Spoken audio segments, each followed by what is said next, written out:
Okay, everyone, let us get started here. Just a couple housekeeping rules before we get started. Our first hour is an interview segment with Miss Sarah Hurwitz, followed by a 30-minute segment of questions from the audience. There's a chat feature where you can provide questions for the moderator, and the moderator will field those questions for Sarah after the first hour. Please remember to keep your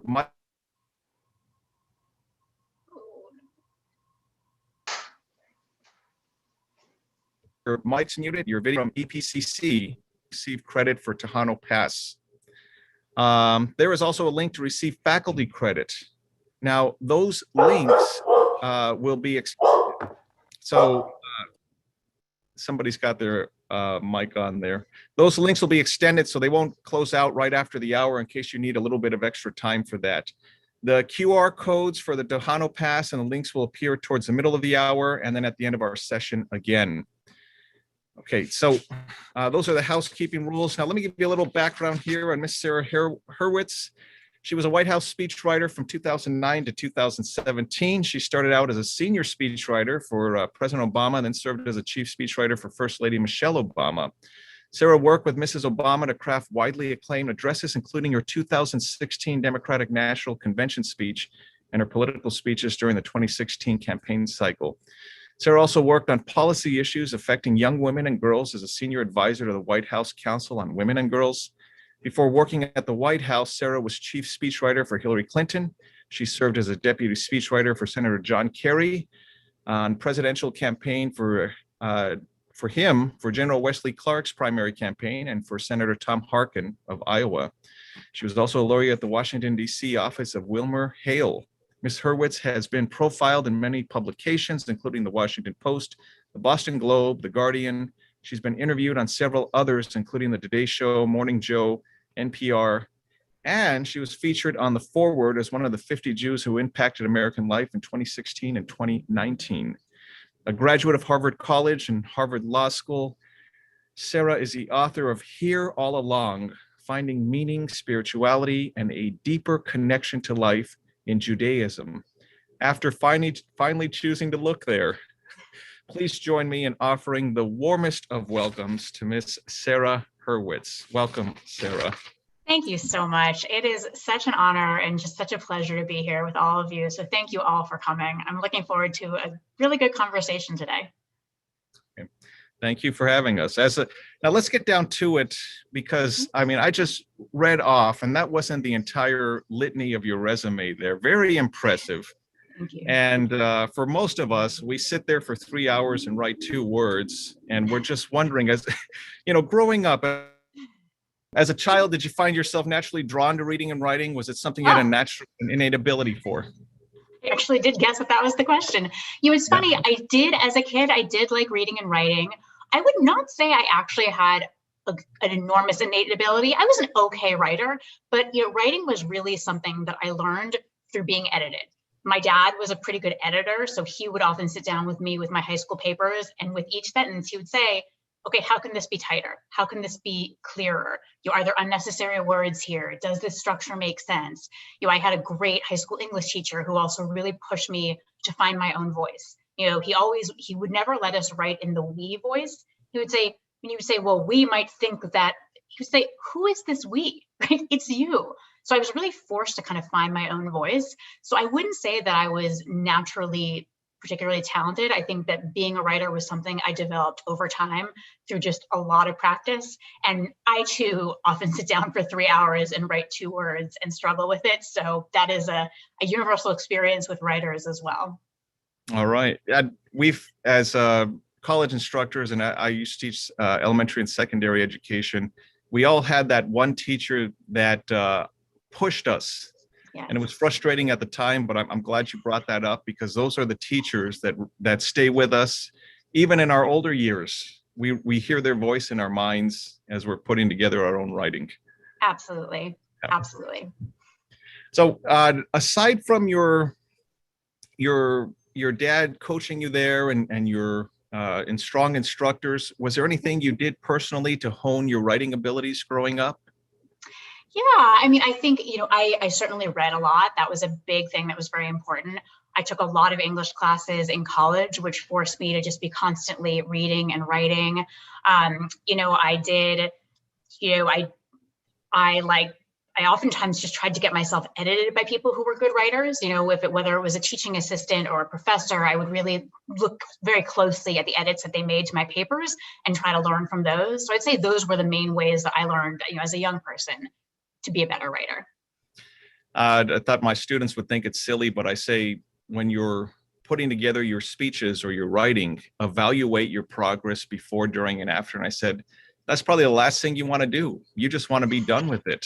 But in order to grow, you have to think, where can I improve here? And it's really a personal process. I appreciate you saying that. Yes. Walk us through the experience of writing a speech. What is the process for determining what the speaker wants to say?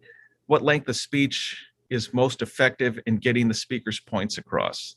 Right. So I think, I'll walk you through the process that I used for Mrs. Obama, Michelle Obama, because I think that was a really great process for writing a speech. And what it would start, let's say that she was giving a commencement or graduation speech at this college. She's going to come to El Paso Community College. She's going to give a speech. And so I would start doing research. I would want to know the history of the college. I'd want to know the demographics of the college. I'd want to know, what's on students' minds. I might read, newsletters. If there's a college newspaper, I might read that. I would read articles about the college because I really want to know, who is the audience? What are they yearning to hear? I would often pull together a focus group of students to kind of get a sense of who they were. I would ask faculty, administrators.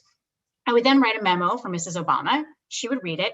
And we would sit down and have a meeting, and I would just say to her, what are you thinking? What do you want to say here?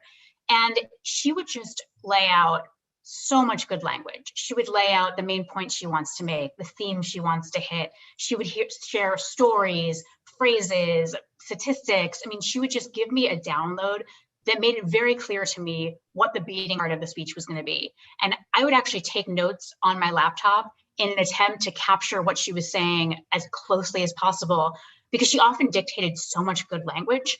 For example, the line, "When they go low, we go high," that was her line. I did not come up with that line. She came up with that line. So once I had that download, I would go back to my office and I would kind of come up with an outline for the speech. I think it's really important to have an outline where you clearly say, you clearly know exactly what you were doing, where you were going. I would then take the notes from the conversation, other notes and ideas, and I would kind of put all that information in the proper place in the outline. So I would have a very messy, kind of sloppy outline. And then I would take that and I would just start writing. And I am not a linear writer. I sometimes would write the conclusion of the speech before I even wrote the introduction. And the reason for that is when you're a speechwriter, you're always on deadline. So I would sometimes get stuck on a paragraph. And when that happened, I just would say, okay, I'm going to move on to the next paragraph because I know what it's going to say, and I can always come back later. Once I had that draft, I would actually send it around to probably 40 or 50 people in the White House who would very carefully fact check it. Lawyers, policy people, fact checkers, communication people. We had a lot of people, people who did outreach to various communities. We had a lot of people who would review speeches for accuracy because the Obamas were quite concerned about always telling the American people the truth. So once it went through that process, I would then send it to Mrs. Obama, and then she would start editing. People often say the majority of writing really is editing. We would just go back and forth. She would edit, I would edit, she would edit, I would edit. At one point, she would often just read it out loud to me so that I could hear it, which was really important because that's kind of the moment where the rubber hits the road. You can think you have this amazing speech and you're such a genius. And then you actually read it out loud and it just sounds terrible, right? You're bored in certain parts or certain parts don't feel natural in your mouth. That's really important. For speech giving, you actually have to practice it orally. You can't just read it on your screen. You actually have to test it out. And so I would do more rounds of revisions and then she would deliver it. So, in terms of figuring out what someone wants to say, people often ask me, how did you get her voice? And I think what they actually really want to ask me, they're being polite. What they really want to know is, how did you, a white Jewish girl, get the voice of an African-American Christian woman? You guys have totally different backgrounds. How did you do that? And the answer is that we actually spent so much time together on these speeches. I got so much feedback from her. I would watch her speak. I would listen to her speak. I would read old speeches. And I really eventually got to sort of hear her voice in my head. And so it's true, we are very different backgrounds, very different people, but we share a sensibility about what makes a good speech. And that's kind of what was key for me to help me get her voice. In terms of length, the shorter the better. I'll tell you, like, there's very few people walk away from a speech saying, oh man, I just wish that had been longer. I remember reading somewhere, and Wade, you can tell me if this is true, but that like the maximum that people can really pay attention to in one sitting is 17 minutes. Is that right? You're right. You're right there in that. Okay, I did read that. And I remember thinking that sounds just about right to me. When people are speaking for 40 or 50 minutes, I mean, unless you are just really, really good, maybe you can pull that off, but it's not necessary, right? I would say 20 minutes max for a big, serious speech.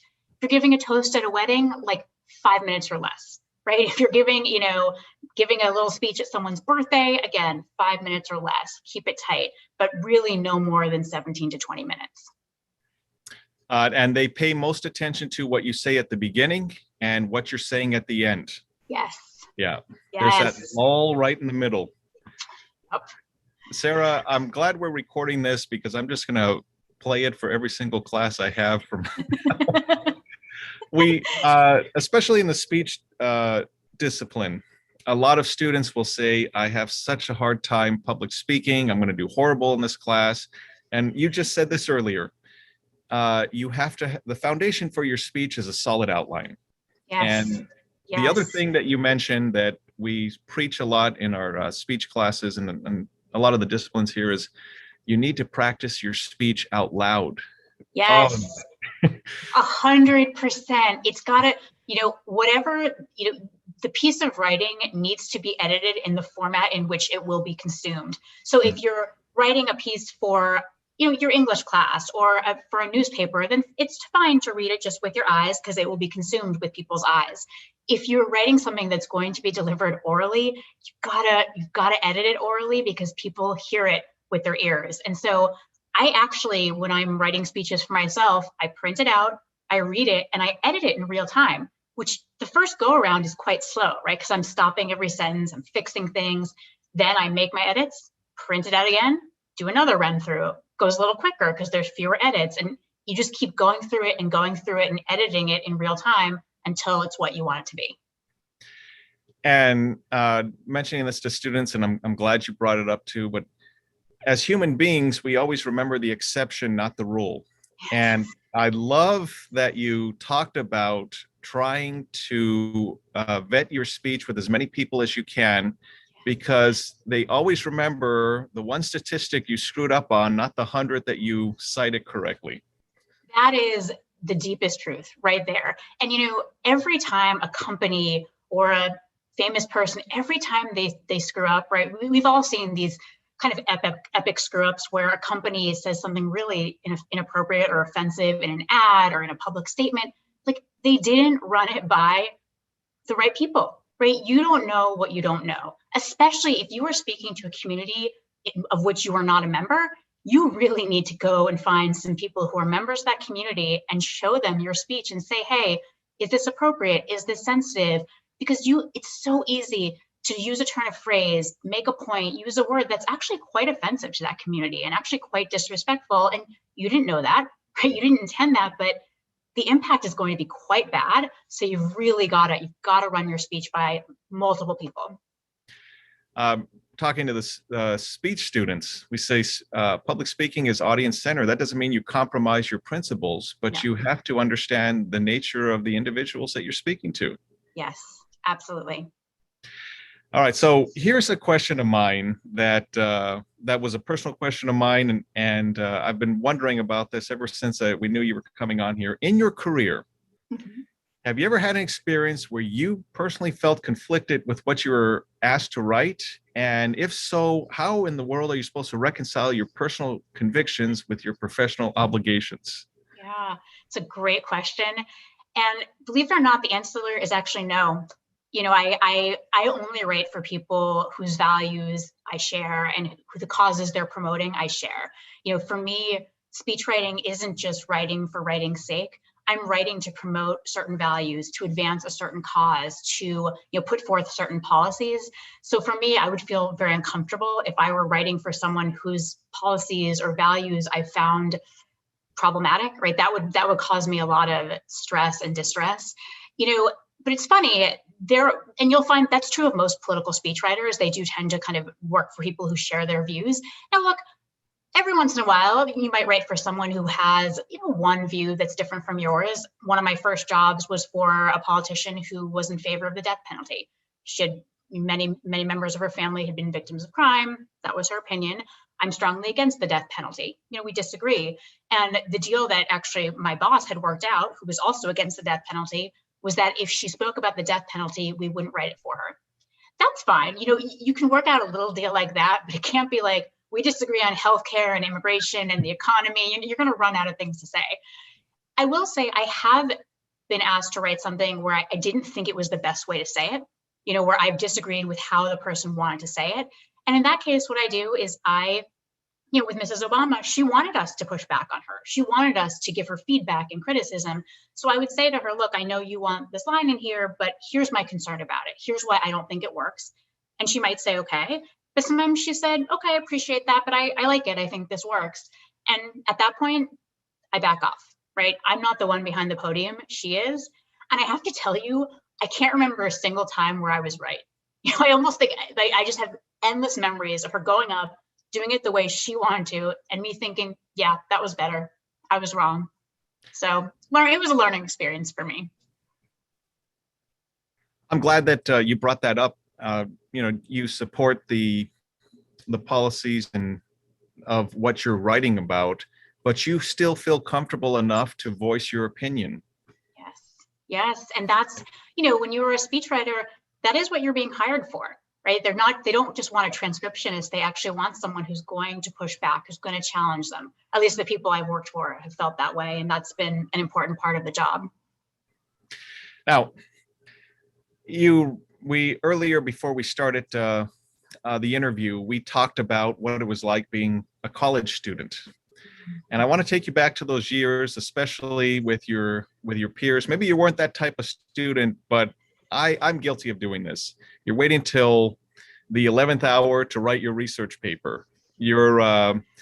What does Sarah Hurwitz do when she's given a speech to write in a certain amount of time? Certainly you're not a college student anymore, but you still have the situation. You're up on a hard deadline and you get writer's block. Happens all the time. So there's a few things that I would recommend for writer's block. Number one, even if you're on deadline, take a break. You will waste a lot of time kind of wallowing in the writer's block and being stuck. Just take a break, even if it's 5 minutes. Get up and do something entirely different from sitting at your computer. Go for a quick run, do some jumping jacks, get a snack, listen to music, something just to kind of get your brain out of its rut, to get some energy into your body. So the break, that's key. Number two, ask for help. I cannot tell you the number of times I would just, bang on the wall of my colleague next door, walk down the hallway to another colleague and say, hey, I'm just stuck. Like, I know what I want to say, but I just can't do it. And they would talk me through it. I just think asking for help sooner rather than later is so important. Ask a fellow classmate, ask a professor. If there's a writing center, go there, just get help, because often other people can talk you out of your stuckness. So that's key. Number three, this is a kind of a weird tip, but sometimes, strange as this sounds, it actually helps to just look at the piece of writing in a different format. So if you're working at it on a computer screen, print it out and look at it on paper. If you are looking at it in 12-point font, single spaced, put it in 18-point font, a different font, and double space it. It sounds strange, but sometimes just that different look, that different feel of the text will actually kind of help you get unstuck. Because when you've read something a million times and you just can't fix it, it helps when it looks different. So I think that's good. Finally, as a last resort, I think that when you're just coming up against this deadline, you just don't have the time you need. I always used to tell writers who worked for me, I would tell myself, okay, this doesn't have to be good, but it does have to be done.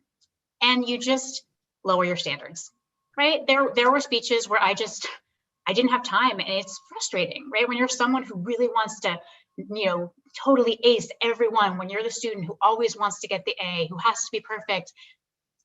Sometimes you can't be perfect, right? Something comes up in your life, something comes up in your family, something comes up in your job, and you just can't get it done. And at that point you say, you know what, this doesn't have to be good, I just have to get it done. And then you proceed from there. So those are my best tips for writer's block. I'm going to stick with that last one for the rest of my life. Yes, it's a good one. Yep. One thing that you mentioned is, and I've never tried this, and it's fascinating that you brought this up, seeing something from a different perspective, whether it's a different font or printing it out. That's an interesting take. I'm going to try that. One of the things that I've noticed too is setting it aside for a day and then revisiting it with fresh eyes. Absolutely. I think that's, especially for editing, that's a really important editing tip. Take a break from it. Because if you're editing right after you finish writing, you're not doing it with fresh eyes. You're doing it still in the mindset of when you wrote it. And editing is actually a critique of writing, right? So having a little bit of distance is very helpful. Another editing tip I would give is just cut 10%. Just do it. Don't fight me on it. It's a 1,000-word paper, cut 100 words. It's a 100-word email, cut 10 words. You can do it in track changes, you can put them back. But this exercise, it forces you to hone right in on the weakest parts of it. It will help you hone right in onto the parts that are repetitive. You'll actually notice, oh, I'm saying the same thing in these 2 paragraphs. It can also be helpful sometimes just to print out what you're writing and look at it. Just spread it on your desk and actually look at it. And that's actually a way that helps you notice, oh, wait a second, this paragraph that I have at the beginning, that's my conclusion. Or, hey, I'm saying the same things on pages 2, 4, and 5. I can consolidate these into one paragraph. So having that kind of holistic view of something, as opposed to just a page-by-page view on your computer screen, can be very helpful. Earlier you mentioned this. You said, well, if I don't feel quite confident in this paragraph, I'll just move to the next one, which I'm very certain of. Do you find that for you personally, it's easier to write an introduction or a conclusion, or do you just start wherever? It's funny, I am terrible at conclusions. I always struggle to end speeches.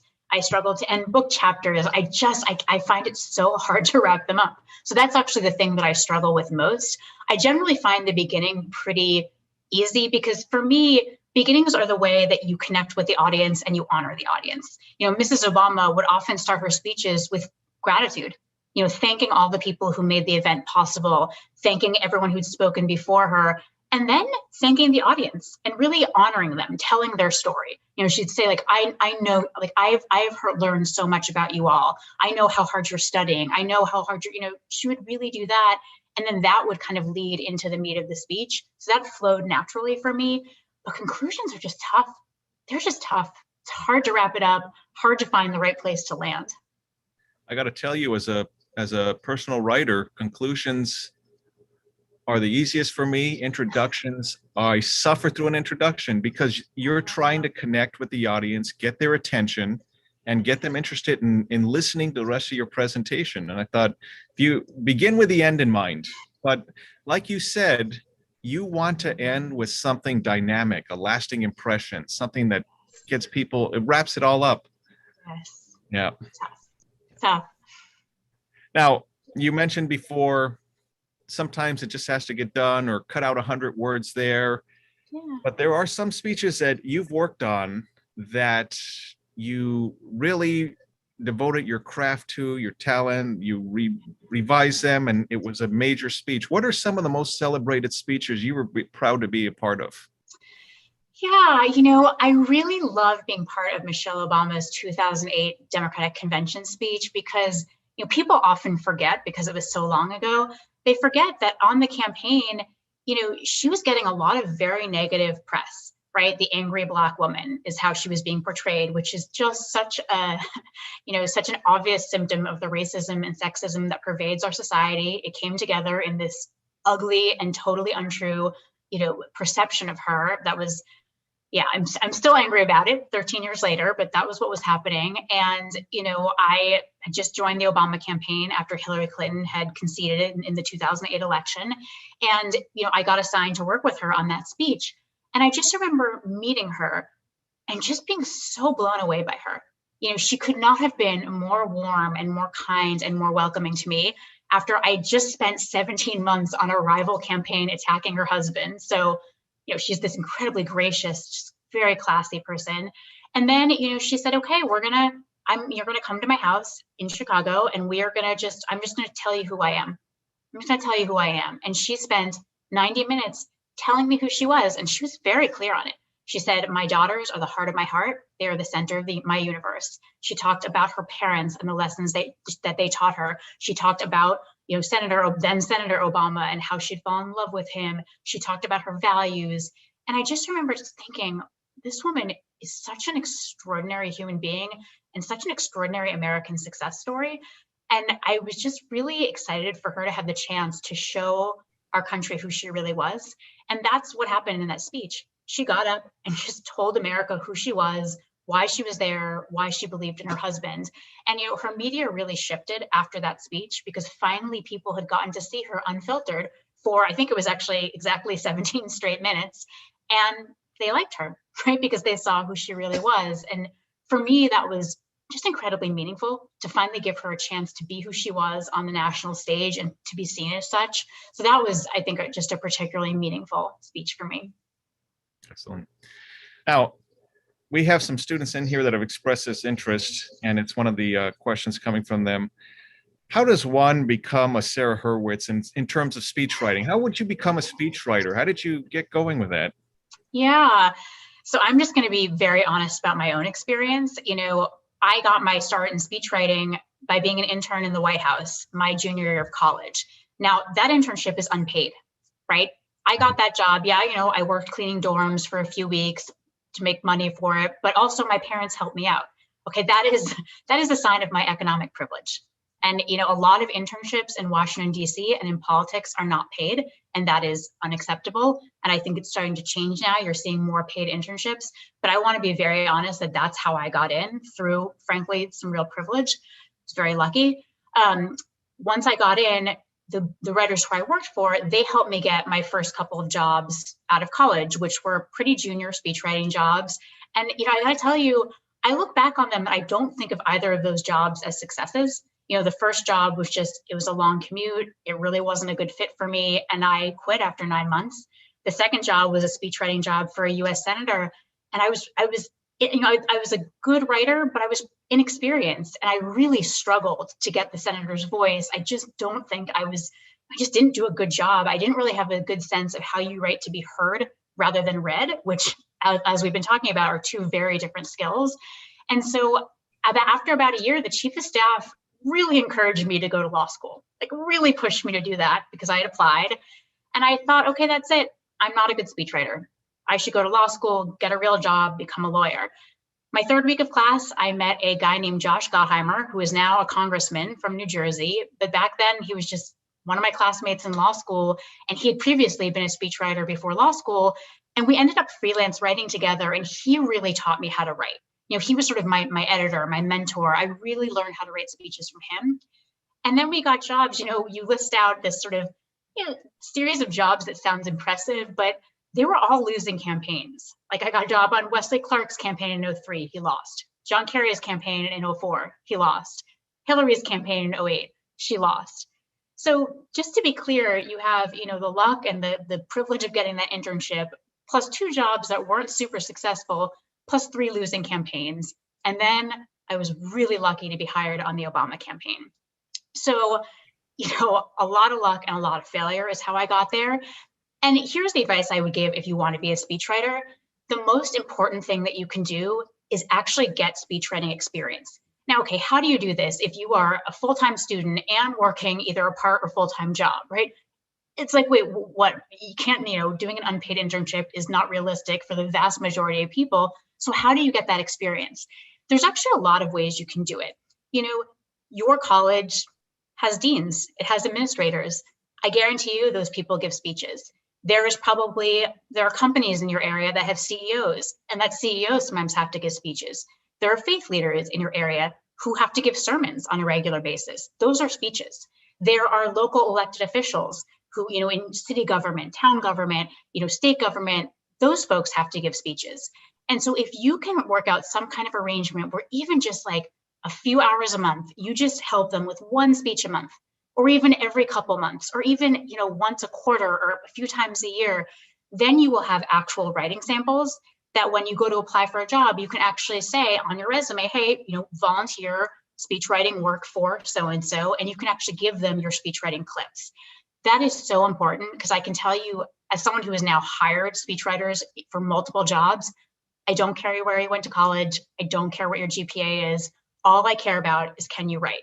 And if you show me really good speech writing clips that indicate that you can write, I'm going to take you very seriously as a candidate. So I think getting those clips, and I also think listening to good speeches, just as many good speeches as you can. And, Obama gave a lot of good speeches. Biden's giving some good speeches. I think President George W. Bush gave some beautiful speeches. Reagan gave great speeches. There are presidents of all parties who've given amazing speeches throughout history, as well as incredible civil rights leaders. Activists today, like there's a lot of good speech writing and making out there. So just listening to those speeches and getting a sense of how really good speakers express themselves and put words together, I think that's helpful as well.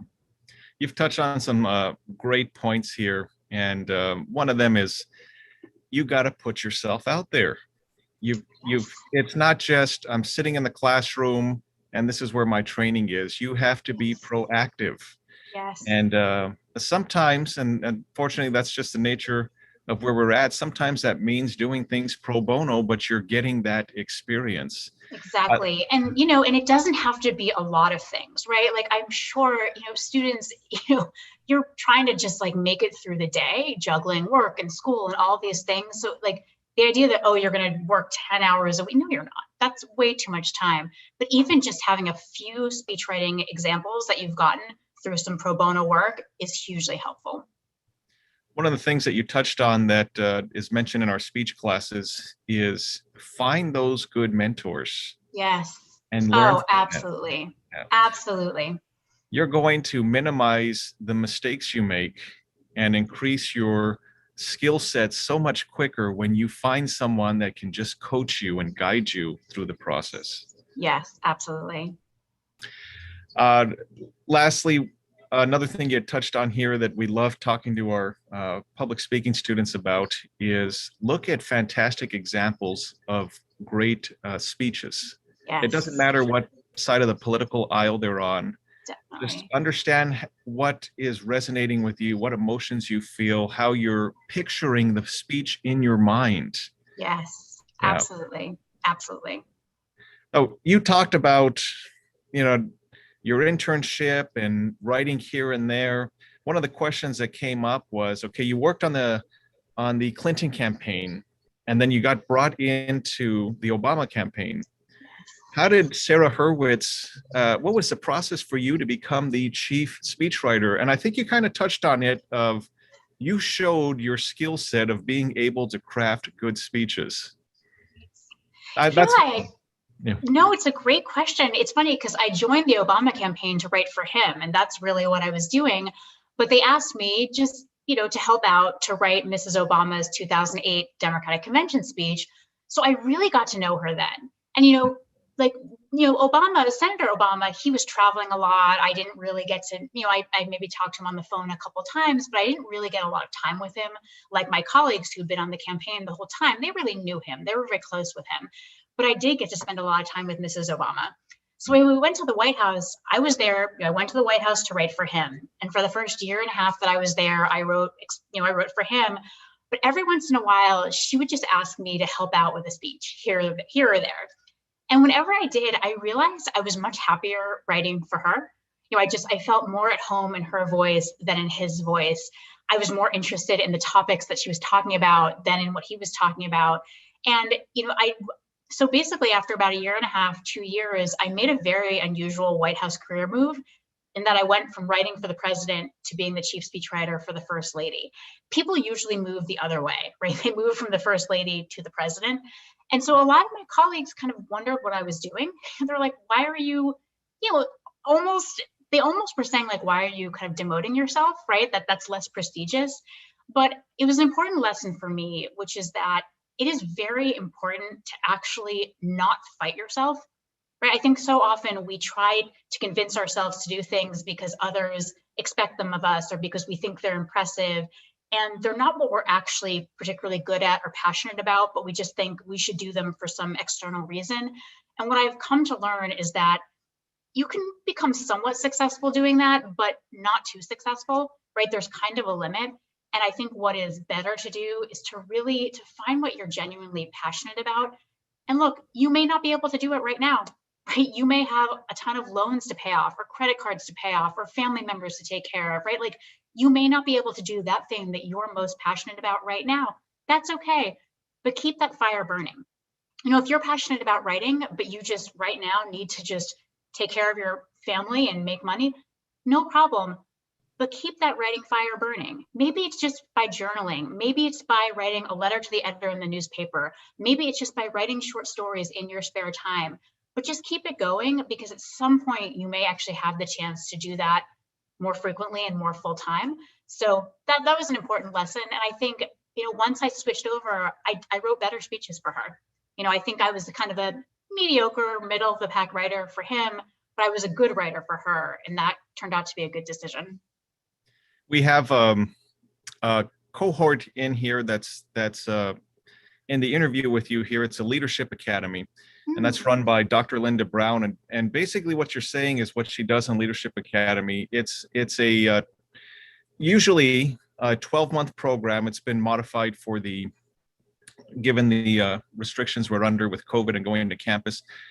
But what she does in that program is you're given an experience of different facets of the college, and she encourages just what you say there is, each of you are working here at the college for a particular reason, but find out about these different facets and look for your niche where you can enjoy something and increase your skill set. And, you know, I'm not fond of the expression, if you love what you're doing, you're not going to work a day in your life, because I love what I'm doing, but I work at it.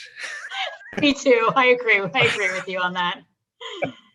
But there's just so much joy in loving what you're doing and working at it, even if it's late nights and early mornings. Yes, absolutely. You've kind of touched on this, but I want to be true to the question set here, because we took some time putting these questions together from our group.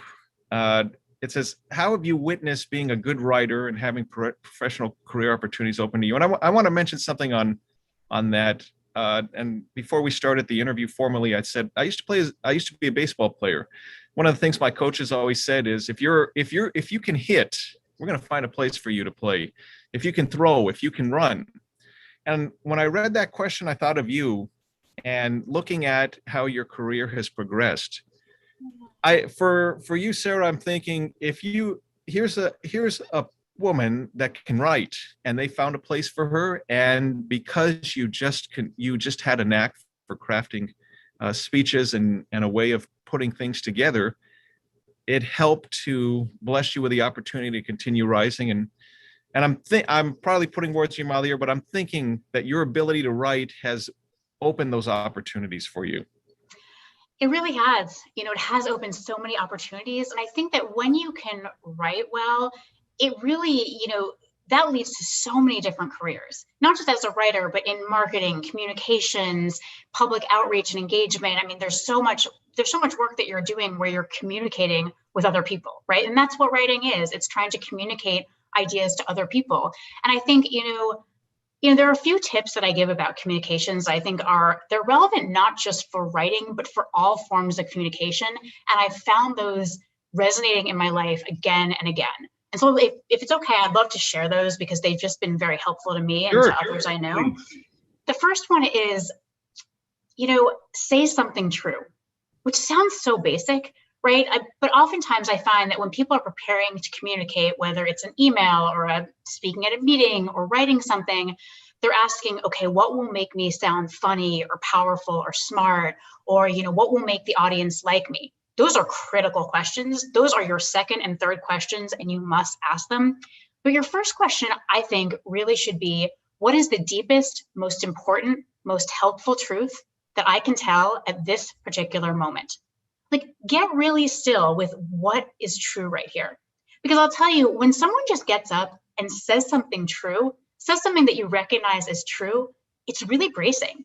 You know, when they kind of name the elephant in the room and they're like, I understand, I know what you guys are thinking. You're thinking this. People are like, oh, right? And they immediately trust you because you've said something demonstrably true. I mean, I think about Barack Obama's 2004 Democratic Convention speech, where the man gets up on stage and his first words out of his mouth are, let's face it, my presence on this stage tonight is pretty unlikely. He then goes to talk about how his father was a goat herder in Kenya. Like, what?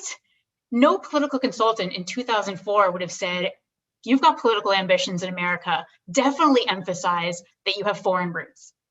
No one would have said that, but he got up and he said, this is who I am. This is what's true. And it was bracing. It was kind of electrifying. So say something true. And of course, then figure out, you know, like how do I say this so that the audience receives it, right? Just blurting out an unvarnished truth, not very helpful, not going to get you very far. You really have to figure out, what is my audience prepared to hear?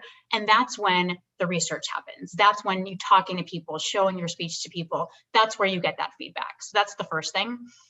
And the second thing I would say is talk like a human being, which again seems like obvious advice, but I cannot tell you how many times I've seen the most dynamic, edgy, funny, interesting politicians get up behind a podium and just become zombies. They're like, we need to put hardworking American middle-class family values first.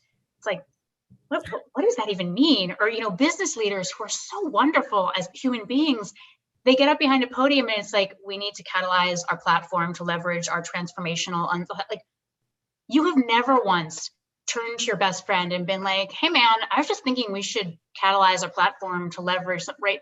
You've never turned to your partner and said like, honey, I was just thinking, we really need to put hardworking American middle-class family, right? People don't talk like that. If you wouldn't say something to one person, don't say it to many people. It does not get better. And you know, if you feel like, especially for oral communications, if you feel like you are reciting a speech, you got to edit it, right? Yeah. If you wouldn't greet your colleagues in the morning by saying, good morning, it is a great pleasure and a profound honor to be here today, don't say it in a speech. Go back and think, how would I greet my colleagues? Oh, I know, I would say, hey everyone, great to see you all.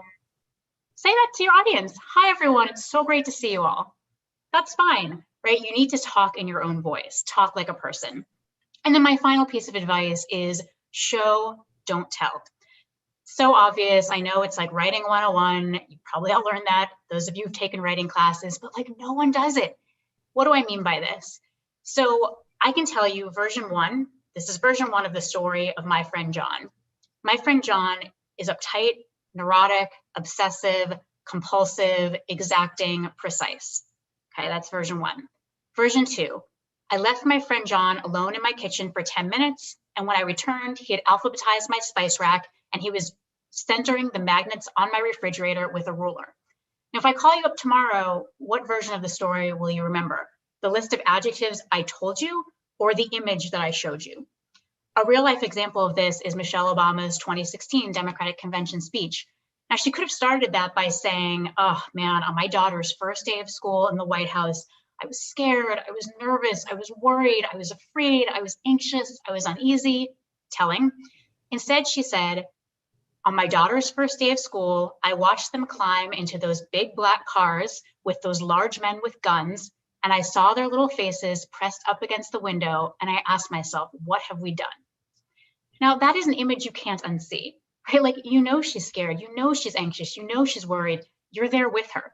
So I think the critical thing to remember is that our brains can't really remember lists of adjectives. Our brains tend to remember images. So anytime that you can paint a picture of what you're talking about, anytime that you can show people what you're talking about and leave them with something to walk away in their brains, you should do it.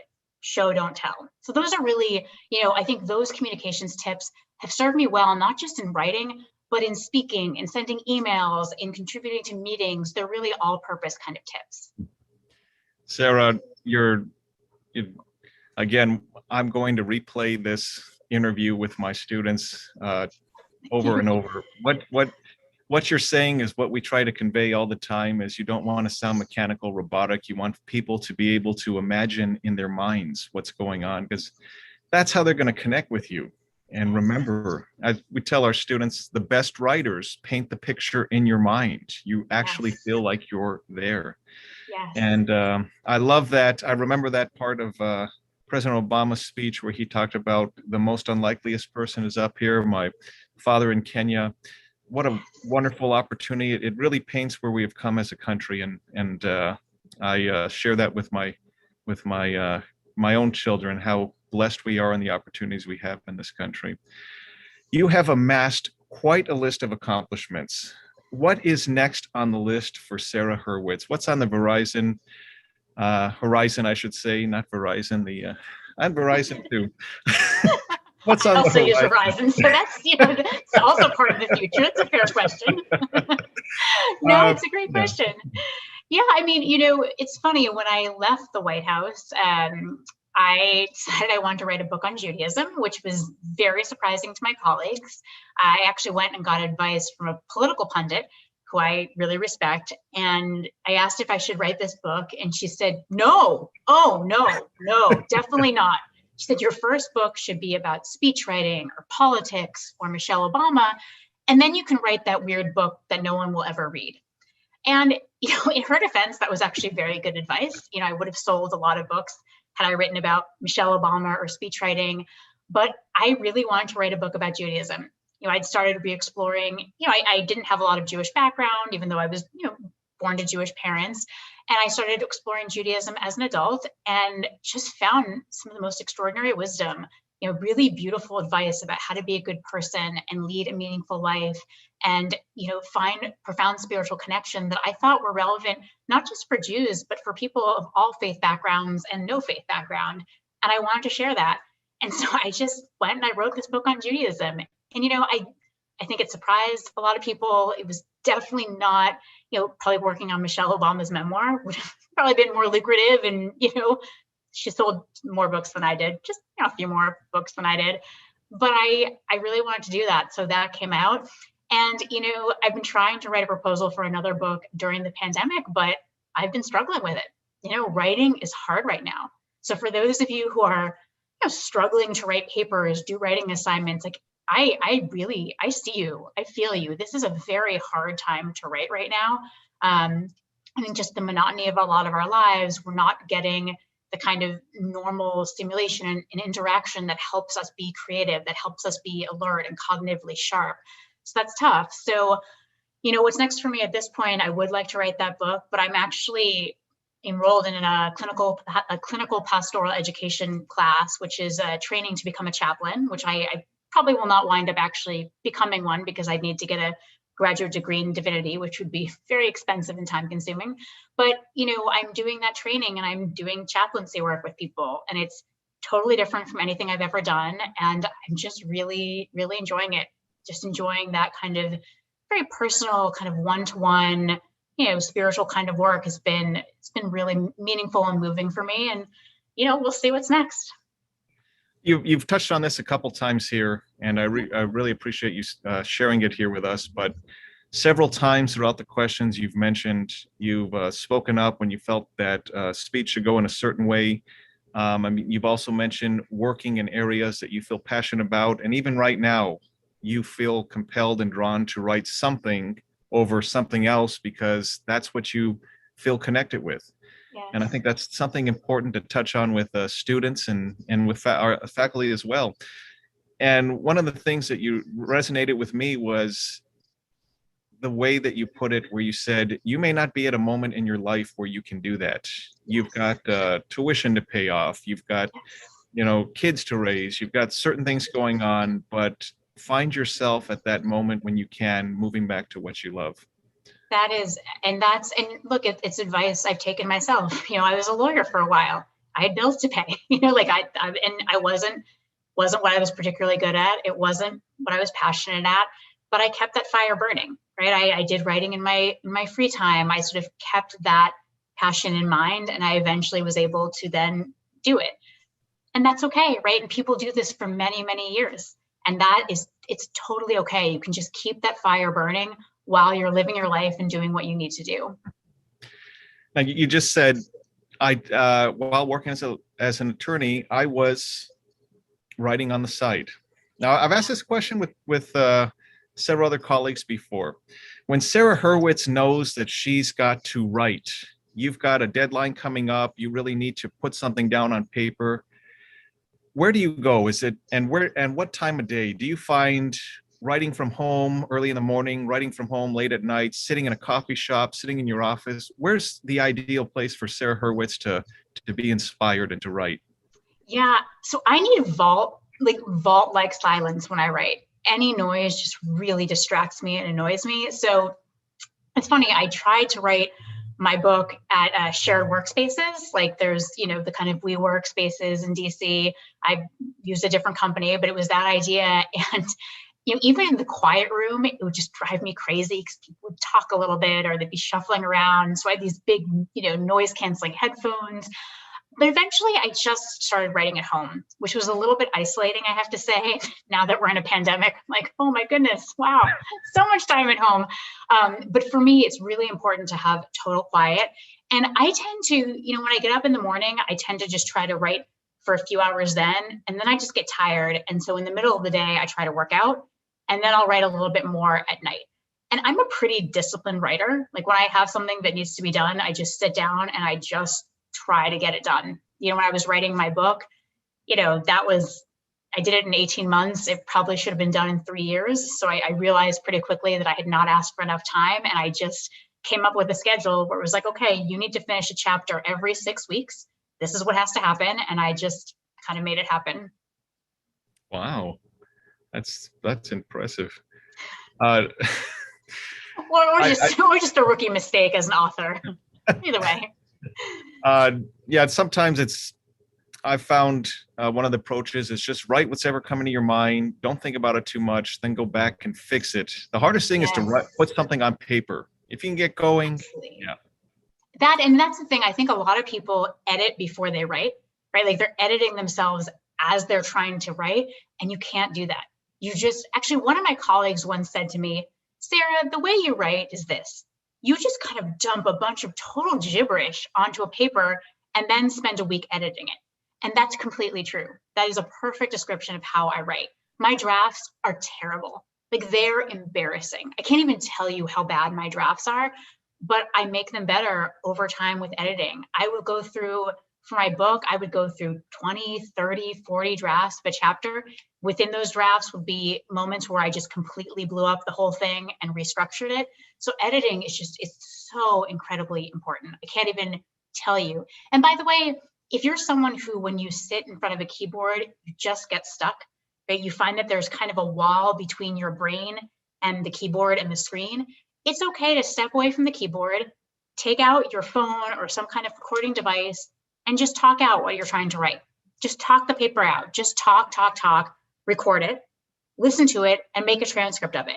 And that transcript of what you've talked out, that can kind of be the beginning of your draft. So that's another way actually to get over writer's block. Or if you're someone who's just a better talker than you are a writer, that's a way to actually use that talking skill in service of your writing. You mentioned earlier in your talk about sharing your drafts with the person next door, sharing your writer's block with the person next door. Do you still have some go-to people in your life? Like personally, my dad is the guy that Dad, check this out. Because Dad will take, he's unfettered. He'll take my stuff to the butcher shop, and I'm okay with that. We have that type of relationship. Do you have, who is it that you connect with? I mean, it's so many people. It's funny, the few times it's funny, like if you look at the back of my book in the acknowledgement section, there's probably like 50 people acknowledged, because I probably had no fewer than 50 or 60 people looking at my book, chapters, the whole book. So it's, I have a lot of people in the Jewish world, like rabbis, Jewish educators, people like that. And then all my speechwriting colleagues from the Obama years, many of them looked at chapters as well. And my dad, actually, he also looked at a few versions of the book, because he will just tell me what's up, right? He will just mark it up in a red pen.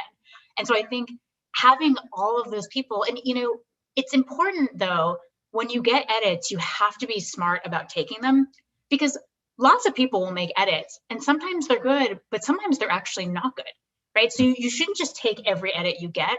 you actually have to have the confidence to say, okay, that's not a good edit, that is a good edit. And you have to have the discernment to realize that, okay, this person, they've pointed at something that's a problem, something that's wrong or that's weak, but their solution for it is actually terrible. Like in the White House, I would often get people who would sort of redline a sentence or two into a speech, and it would be like terrible language. And I would think like, oh, that's a bad edit. But then I'd look a little more, then I'd call them and say, what's the problem you're trying to solve here? And they would say, actually, what you have is factually incorrect. Here's what it should be. And I would say, okay, how about if I write it this way? And they'd say, great. So just realizing that some edits are just bad. Some edits are just like bad solutions to a real problem. And so kind of, discerning that and accepting edits wisely is a key part of good writing. I love that you're bringing this up, because you professionally or as a student or in other aspects of your life, you work with people that give you this sound advice, and you're saying, well, this person has more experience than me, or they have seniority. Am I supposed to just take what they say and run with it? And sometimes you, like you said, you don't just hit or miss. You say, okay, wait a second, I don't agree with this initially. Talk me through your process. And this is a problem that junior speechwriters often have, is because they're intimidated. The very senior policy person will say, oh, the speaker has to say all 15 points of this policy in this speech to a bunch of middle schoolers. And this poor junior writer is like, okay, and they write this long policy heavy speech for a bunch of 13-year-olds. And, I, as a more seasoned speechwriter, would say, no, she's talking to young people. If there's like one or two things that are relevant to them, we can share, fine, but no. Right. So you have to have that confidence to push back on people who, as you said, are often quite senior to you. You talk about finding your voice, and it seems like you've had yours there all along throughout the question set here. You've expressed yourself freely with Michelle Obama or with other people you've worked with. And I think that's just a really important thing for students and us as a society to do, is don't be intimidated, in a respectful manner, to just express how you feel. And like you just said, sometimes they cross out in a red line something and you're like, I don't agree with that. But then you have a conversation with that person, say, oh, I get you now. Yeah. I think that's just a larger, that's symbolic of how we should interact largely in our society too. Wait, I don't agree with you. Okay, wait, let's have a conversation, see if we can find some middle ground. That is exactly right. It's the difference between positions and interests, right? Their position is, I need you to add this paragraph of terrible language into your speech. And I'm like, my position is, no, that's a bad idea. And we could literally just go at each other for hours. Add the language, no. Add the language, no. Not helpful. But when I say, okay, what's your interest? Like, why? Just asking, like, why do you want this? And then I'll find out, oh, wow, they've actually found a factual error in the speech. They found a real problem. Like, oh, that makes sense. Okay, how about this? We can negotiate. So I think really getting to someone's why is critically important. Yeah. Well, we're coming up on the 2:00 hour here. Actually, we're just right on it. I wanted to end with one last question here from the list, and then maybe we'll field some questions in the comments. This was one that we had left that I thought many of us struggle with imposter syndrome, questioning ourselves and having moments of insecurity and doubt. Have you felt that way during your career, and how do we cope with that? Yes, all the time. And in fact, when I was my job on the Wesley Clark's campaign for president in 2003, my friend Josh from law school, who taught me how to write, he'd gotten hired first on the campaign as the chief speechwriter, and he wanted me to be his deputy. And I said, no. I was like, I'm not talented enough. I'm not good enough. No, you can find someone better. He was very frustrated with this. And he said, fine, then I want you to help me hire the person. Here's some writing samples and resumes. And I looked through them and they were terrible. I was like, wait a second, I could do better than this. Like, these are really bad. And I realized that I think one of the roots of imposter syndrome is this magical resume in the sky that we create in our minds, that like out there is a magical resume in the sky that's better than my resume. There's just this person who's better than me. Maybe, but maybe not. That's the thing. You don't actually know the other candidates for the job. So it's so important don't make the hiring person's decision for them. That's not your place. Let them decide. You always put yourself forward. That's so important. And then it's funny, another moment where this came up was when Hillary Clinton was looking for a chief speechwriter, and Josh was actually helping her. And he kept trying, he asked me to apply, and I said no. I already been Wes Clark and John Kerry's deputy chief speechwriter, but I thought, well, Hillary Clinton, she is like so famous, and she's my hero, and I couldn't do this. She's so impressive. And then Josh came back to me again a month later, and I still said no. He came back to me again a month later and said, okay, I think they're going to hire co-chief speechwriters. Would you do that? And I said, like, okay, I think I could do this job with someone else. Okay. So I go through the whole process, and then the end, they call me and say, we want to hire you, but just you, no co-chief speechwriter. And by then I was kind of stuck.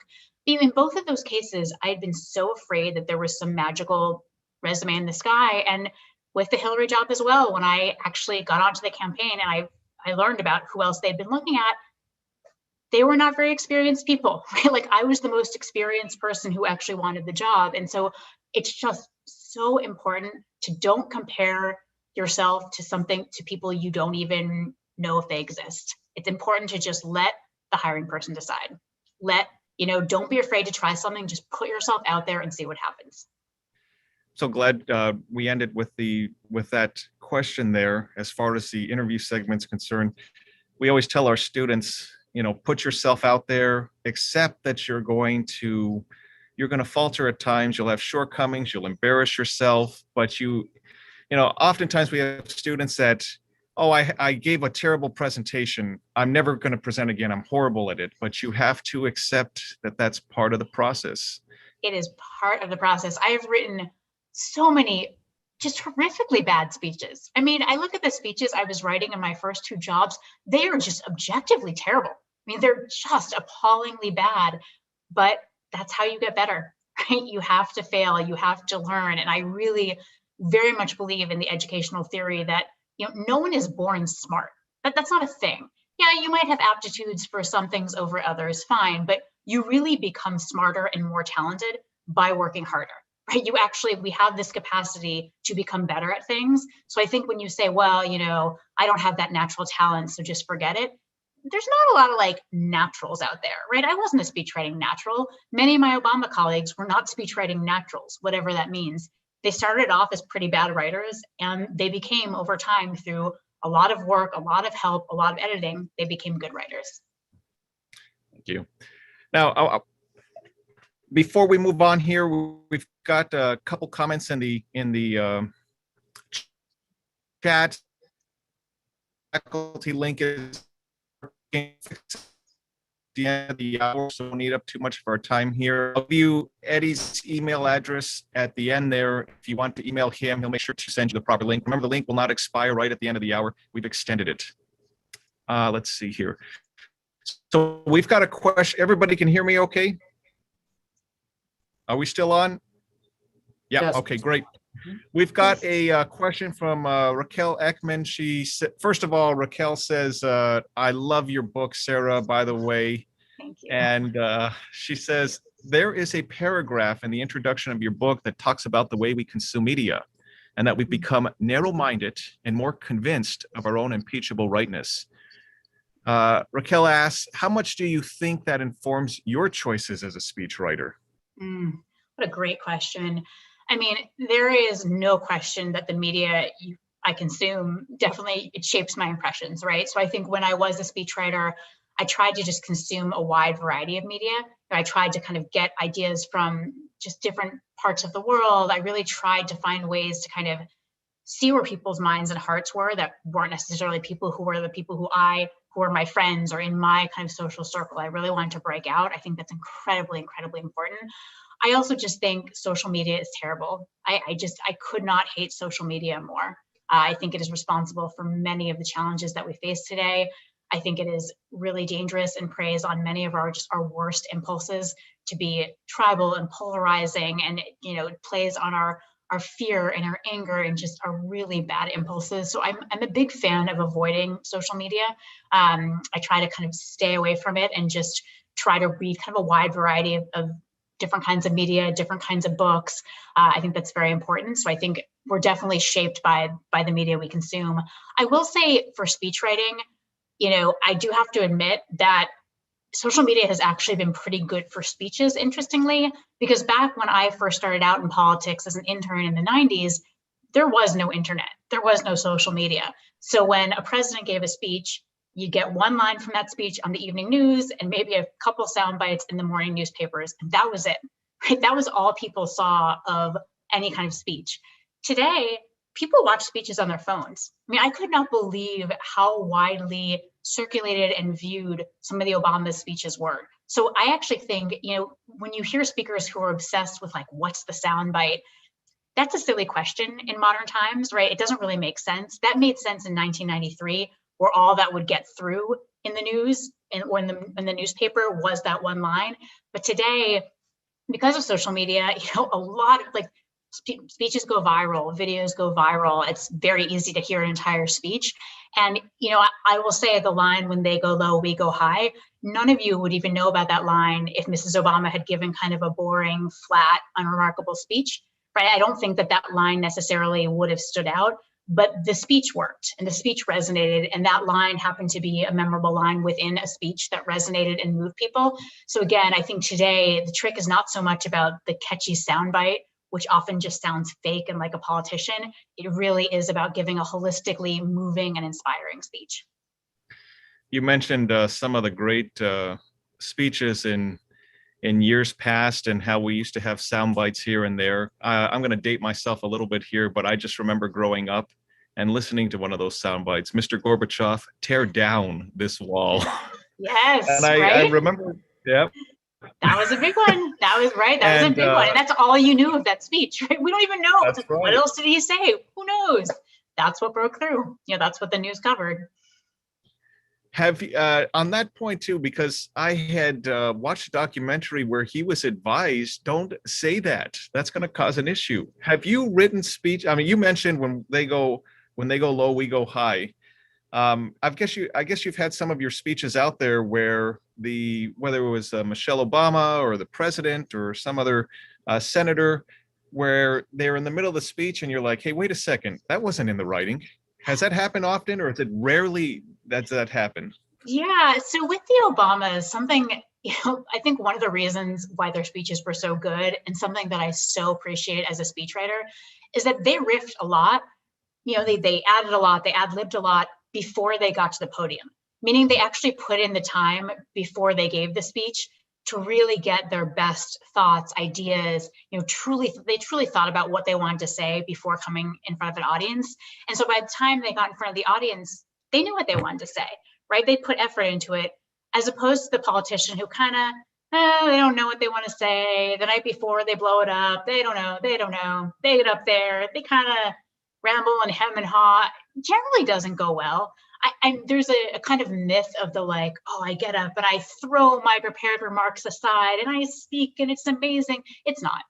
Almost never happens that goes well. It often just becomes kind of rambly and disorganized. So I have to say, I kind of appreciate that the Obamas put in the effort beforehand. And, an analogy that I make for students especially is, I might say, which is more authentic? The paper that you spent 2 weeks agonizing over every sentence, making sure it was exactly what you wanted to say, or the paper that you wrote an hour before the deadline and just banged it out as quick as possible and handed it in, right? I would argue that the paper where you really poured yourself into it, that's a more authentic reflection and expression of who you are than the paper that you dashed off at the last minute. And I feel similarly about speeches. We often tell our speech students, you're going to see the presenter that is not holding on for dear life with their notes in their face, and the one that is speaking to you. I mean, they'll glance at their notes, but they're more conversational. Which one prepared more? Which one do you feel valued their time with you more? 100%. I cannot emphasize that strongly enough. Put in the time beforehand. And look, I will say the Obamas, once in a while, they would riff, right? If something came to them in the moment, or someone from the audience shouted something they wanted to respond to, sure, they would do that sometimes, but they really had the respect for their audiences to do the work in advance. And that was just so much better. It was such a pleasure to write for people like that, because it resulted in really good and authentic speeches that I was grateful for. We've had a question here, and it was from Stephanie Bermudez, and she says, thank you so much already. I would like to know, says Stephanie, as you stated earlier, you struggle with ending your speeches. What methods do you use to overcome this struggle?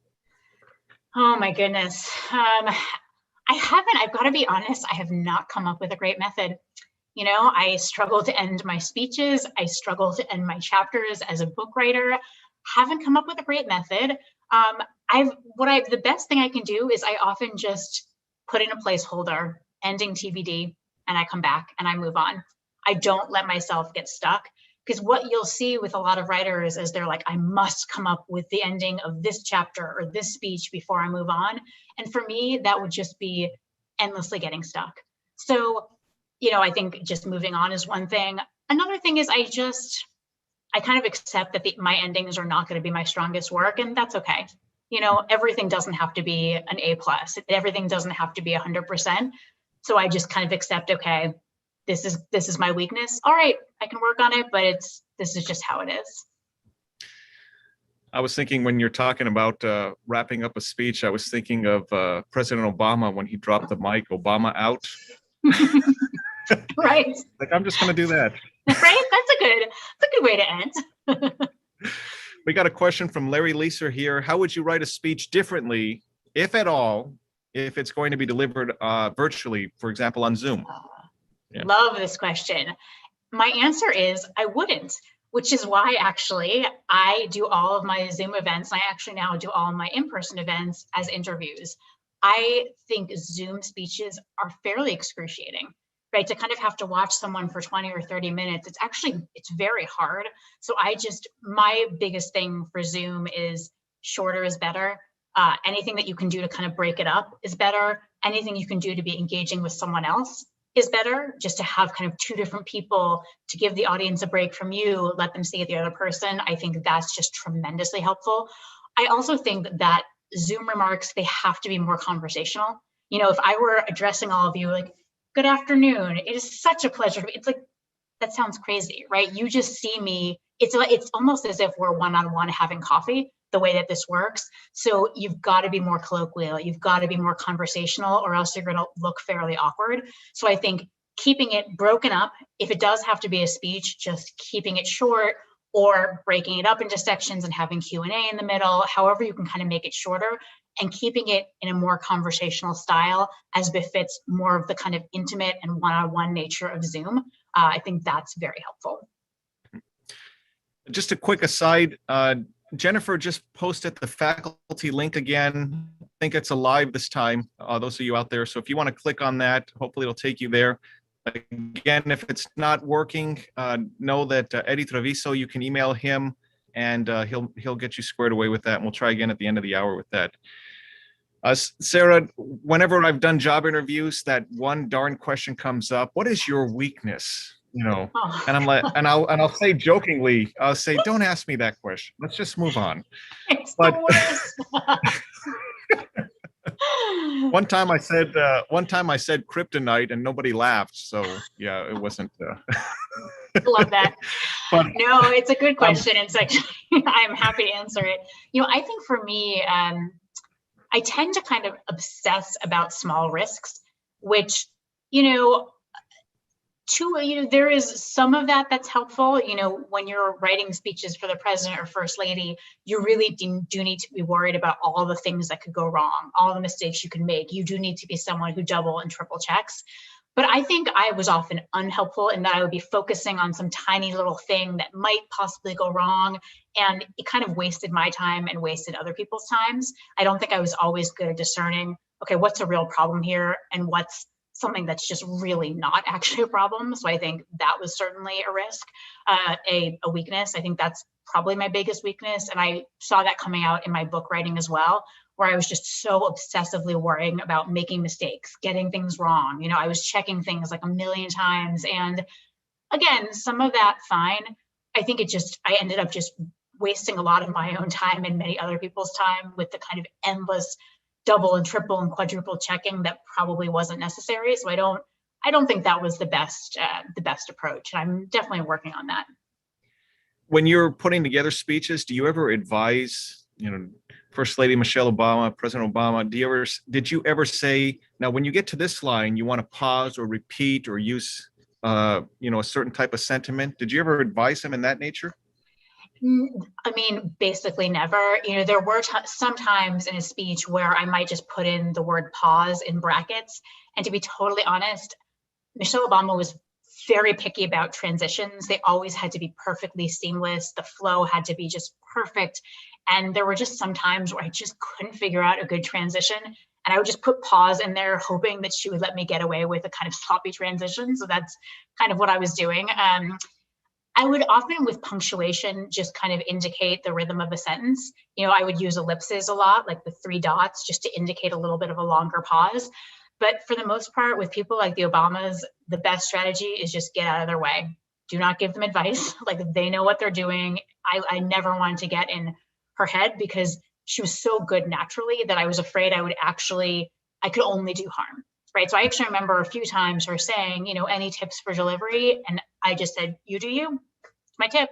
Do what you're doing. Because she really had a knack for it. She really had a knack for it. And she practiced a lot. That's why it's how she delivers speeches well. She practiced them a lot. And that's smooth. It's just what you said, that polished, smooth delivery. It's not an accident, right? That comes with a lot of work.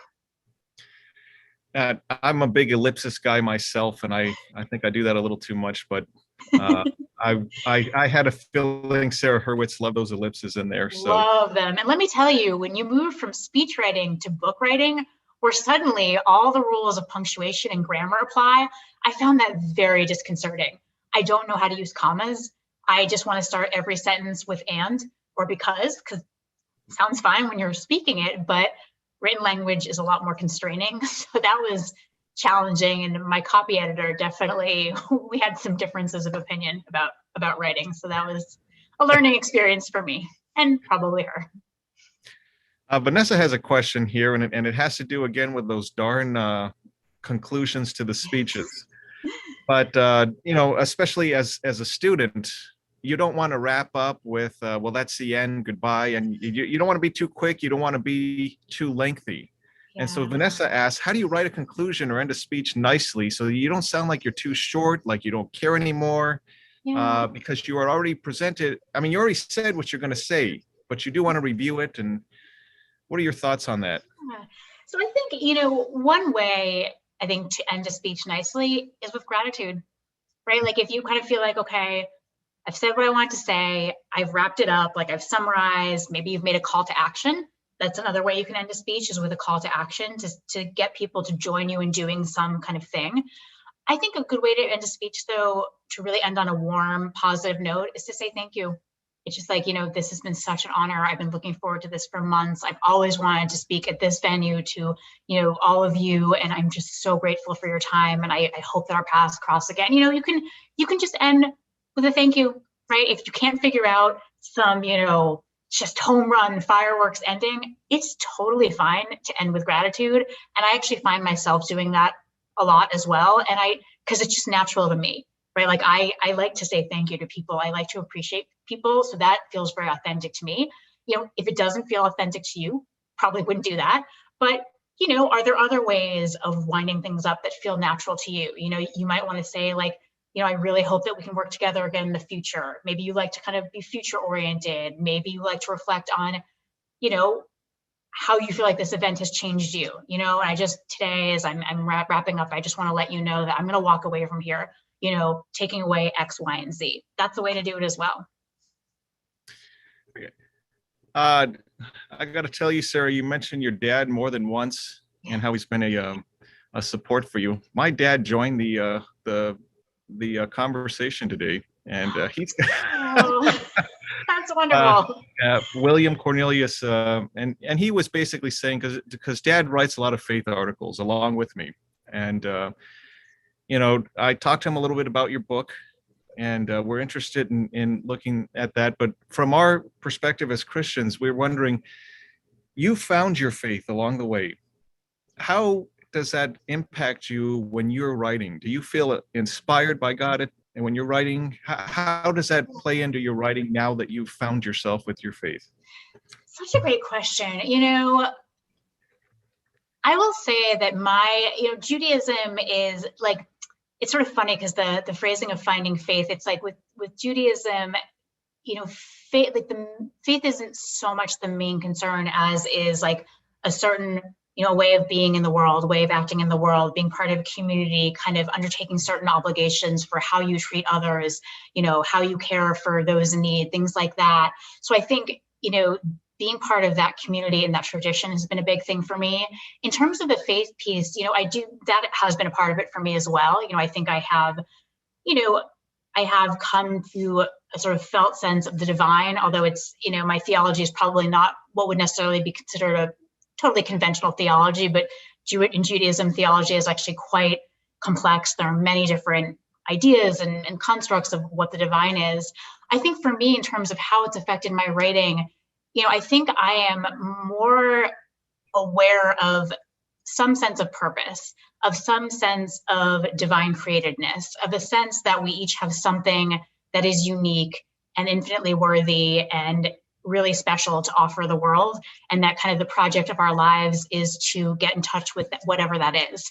And, I think it's equally valuable to say that in secular terms, like a psychologist might. They might say, we each have an authentic self, right? The self that is who we truly deeply are. And one of the keys is to find ways to live in alignment with that true self. That's a secular way of saying it. I think the spiritual way that I would say it is living in accordance with the divine spark within us. And so when I think about what I want to write about, I really try to get in touch with like, what is it? How do I express the divine spark in the world? What do I feel called to do? What do I feel moved to do? And I think that's kind of what led me to write this book. It was just a sense of like, I feel called to do this. I don't totally know why. I don't really know how it's going to turn out. No one might read this book. I don't know. But I just had a real felt sense of like, no, this feels right. This feels true. I feel like I am most flush with my life and most connected to something greater when I'm doing this kind of writing. And for me, that's kind of been a standard that I try to apply when I think about what I want to write about and how I want to write. I'm really glad you mentioned all this. Dad's been writing for 20 years. The name of his site is Truth is Calling, and he says, you feel compelled to be drawn to something. I shared your book with him, and he says, she felt that too. She felt that call. He says, how are we going to get this out here? And I've mentioned with my father a few times, and you mentioned it here too, is you just write what you feel inspired to write. If somebody reads it, great, but you've got to get it out there. You have to tell the truth. That's how I feel. And, I really appreciate what you said, which is that even when you're doing the thing that you feel you're meant to be doing, it feels like work. That was work, right? Like I worked really hard on that book and it was stressful and it was challenging, but I never regretted it. And even if not a single person had read my book, I would still be glad that I wrote it. And I think that for me is probably the ultimate test of writing, which is like, if no one ever reads this, are you still going to be glad that you took the time to write it? And in my case, I was. Yep. And this is a wonderful transition to discuss what is going to happen tomorrow. We have Sarah at 6:30 tomorrow evening with Temple Sinai, and that is where she's talking about finding scenes. Look at that. So I want to invite, I've got a couple things to wrap up here, but I kind of want to end on this transition here where I wanted to mention Mount Sinai is hosting Sarah for an online discussion on her book tomorrow. Again, the name of the book, if you haven't had a chance to read it yet, is Finding Meaning, Spirituality, and a Deeper Connection to Life in Judaism. And I love the, in brackets there, after finally choosing to look there. It took a while. And then, the title Here All Along, it's like, it was there. It just took me a while to find title. It. Yeah. Yes, it's a long title.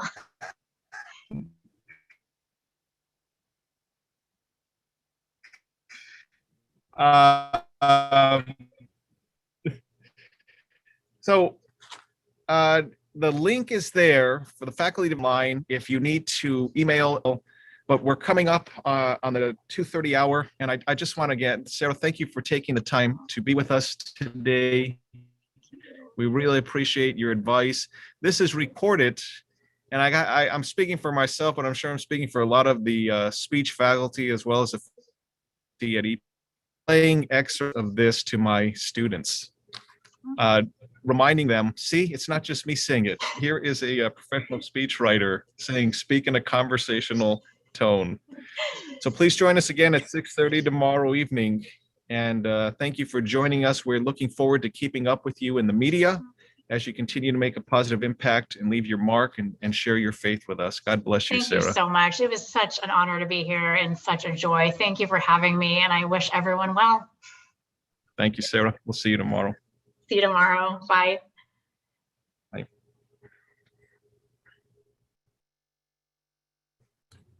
Okay, and everyone, we're still live here. If you're remember, the link is there online. You can also find Eddie's email. I think they put it up here in the chat, but if you can't find the link, it's been posted once again there.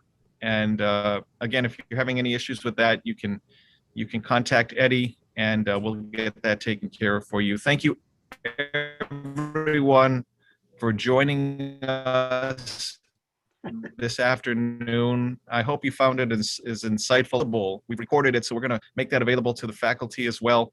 And then we're going to be having a follow-up on this in the fall faculty professional development week. Eddie Treviso was the one who spearheaded this. He had initially written the grant and got us all involved here. So I want to especially thank Eddie for that.